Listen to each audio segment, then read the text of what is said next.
5 pitfalls of applying project-based learning without training.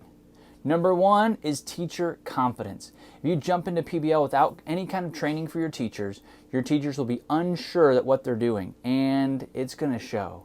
It's going to show for them and their confidence. It's going to show with the learners, and they're going to react as well. If your teachers have not been in a training where they practice a specific protocol, whether it's connections protocol or affinity mapping, or they've never done need to knows or ran an entry event, it's day one for them again. It's like the first day out of college and they're doing things brand new. And they're not going to feel the confidence. They're not going to feel the gains that research shows come with PBL. PBL research actually shows that your learners respond, but your teachers also respond too. We've got one district that we work with, and they ran an SEL survey for their kids and their teachers. And the school that ran project-based learning, all their SEL scores were through the roof. They were all green. Meanwhile, the rest of the district was yellow and red because this is good for teachers. So teacher confidence is a big deal. Training really helps with that. Number 2, quality control. How does one of your teachers know if they're doing well or not with PBL? I heard PBL isn't supposed to be silent, but maybe it's also not supposed to be too loud, right? Have you heard that? Well, PBL, they're going to be talking, they're going to be in groups, and if a teacher doesn't know what it's supposed to sound like because they haven't had a trained professional help them in a training, then that's where you get too loud. Like PBL should not be a shouting match. It shouldn't be chaos, right? There's a process to all of this. So yes, I don't believe that quiet equals engagement, but I also don't think that screaming and running around the room equals engagement either.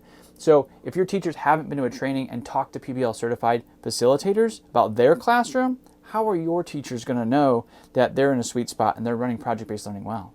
That brings us to number 3, which is that your teachers have never talked to a PBL practitioner. They need to go and visit a school, or in a training, they should be talking to a PBL certified facilitator that's done PBL in their classroom, is currently doing PBL in their classroom, so they can pull up their agenda. They can talk about groups and teams, about what happens in a group contract. They can talk about an entry event. They get these questions answered because they've heard real stories from real classrooms about PBL. That's something that teachers need right out of the gate, or you definitely hit a pitfall. Number 4, mimicking actions or tactics without the mindset. I've always said that the PBL resources are free. There's a plethora of them out there, and you can use them, you can have them, but do you have the mindset of how to incorporate them accurately? My brother-in-law used to shoe horses, and he would walk up to a horse that's bucking and he had it on the rope, and somehow he would look it in the eye, bring it down, and grab its foot. I saw what he did, so all I have to do is go look it in the eye, grab the rope, and grab its foot.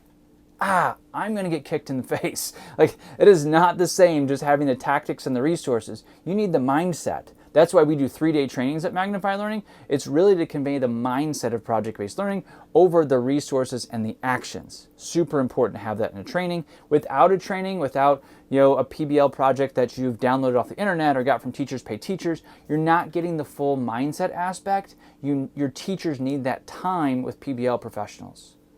Number 5, this is the biggest one. This is the biggest reason you need training, and you can't just have somebody pull this out of a book and do it. And I've written a book on project-based learning. I think PBL Simplified is a great way to start because you get the stories, it gives you the process. You're still going to want some training. Because even out of here, you still want additional training, because what happens is as soon as you start calling something project-based learning, you're now defining project-based learning for your school, for your teachers, for your parents, and for your students. And if that's not what you want it to be, PBL is not going to work for you. And I agree, you won't see that discipline goes down, attendance goes up, grades go up. You won't see those things because you're not really implementing PBL at a high level. And without some kind of training or some kind of a benchmark, you don't really know that you're at the right level. And your teachers are, again, not going to have that confidence. That was number 1. But number 5 is the biggest reason, because you're defining PBL at your school, now and forever. It's going to be really hard to shake that. Remember when we did PBL? Oh, yeah, I do. We were just thrown out there and told to do it. You need training for all these different reasons. That your teachers need confidence to implement. They need to be with practitioners so they know what it's like. Yes, they need the resources, but more importantly, they need the mindset, because you're defining PBL at your school. And you want to make sure you're defining it at a really high level. So these are 5 pitfalls from implementing PBL without training. I hope that now you can avoid them.